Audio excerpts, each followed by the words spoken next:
हसना पढ़ते हैं तो दिल के अंदर मोहब्बत पैदा होती है, नंबर 1। नंबर 2, नबी पाक अलैहिस्सलातु वस्सलाम के फ़ज़ाइल का मुताला करना। फ़ज़ाइल के लिए जैसे जो फ़ज़ाइल वाली किताबें हैं, शिफा शरीफ है, तो इसका मुताला करना, या जैसे सहाबाए किराम का इश्क़ रसूल, इसका मुताला करना, ये मुफीद। तीसरे नंबर पर यही चीज़ मैंने अर्ज़ करनी थी कि नबी पाक अलैहिस्सलातु वस्सलाम की जो मोहब्बत के वाक़यात हैं, सहाबाए किराम की मोहब्बत के वाक़यात के सहाबाए किराम की आपके साथ कैसी मोहब्बत थी, या उम्मत की नबी पाक अलैहिस्सलाम से मोहब्बत ये कैसे थी। तो जब हम मोहब्बत के वाक़यात पढ़ते हैं तो आपके अंदर मोहब्बत जोश मारती है, नंबर 3।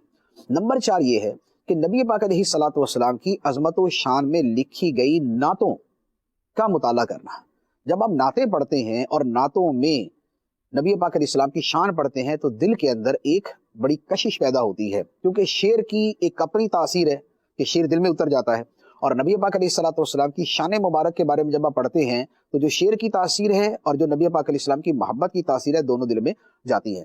तो आप हदायत बख्शिश का मुताला करें, ज़ौक़ नात आला हज़रत के बरादरे गिरामी मौलाना हसन रज़ा खान अलैहि रहमा उसका मुताला करें, या मुफ्ती आज़म हिंद अलैहि रहमा की नातें उसका मुताला करें, या अमीर अहले सुन्नत का जो कलाम है सामान बख्शिश वसाइल बख्शिश उसका मुताला करें। तो नातों को जब आप पढ़ते हैं तो दिल में मोहब्बत पैदा होती है।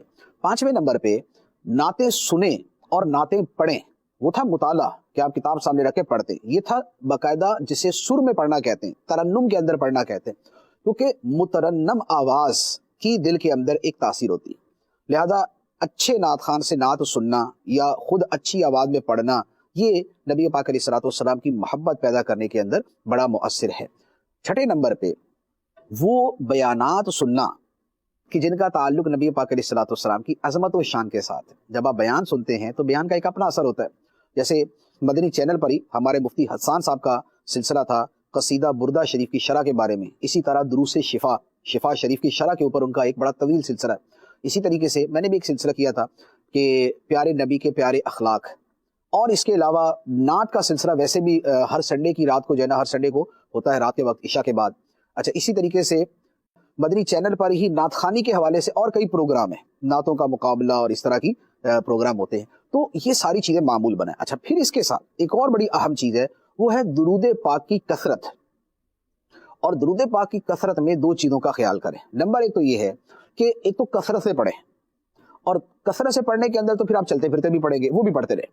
लेकिन दूसरा उसमें यह है कि कुछ वक्त ऐसा ज़रूर रखें कि जिसमें आप ज़रा तवज्जो के साथ बैठ के पढ़ें।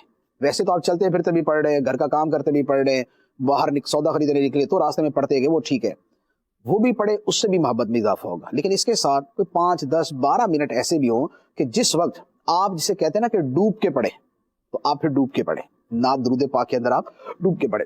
अच्छा, फिर इसके साथ जो तसव्वुर मदीना है और जो नबी पाक सल्लल्लाहु अलैहि वसल्लम का तसव्वुर है, ये अच्छे तरीके से किताबों में पढ़कर दिल में जमा कर उस तसव्वुर का मुराकबा करना, ये मोहब्बत में इजाफे का जरिया है। तो ये सारी की सारी चीज़ें करेंगे तो इंशाअल्लाह अज़्ज़ व जल मोहब्बत में बहुत इजाफा होगा।